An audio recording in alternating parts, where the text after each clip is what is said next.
warahmatullahi wabarakatuh. Puji sareng syukur urang sanggakeun ka Allah Subhanahu wa taala anu agung dina dinten teh nu aya urang sadaya tiasa ngariung sasarean dina acara kieu.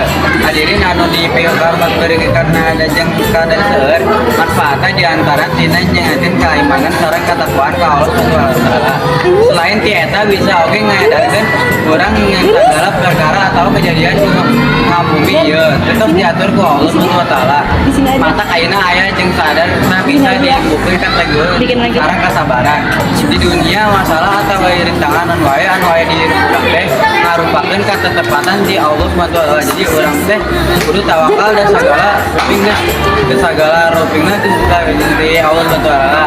Karena sadayana maksudnya tidak ngajar di ketetepan Allah Subhanahu wa taala jeung ade jeung goreng.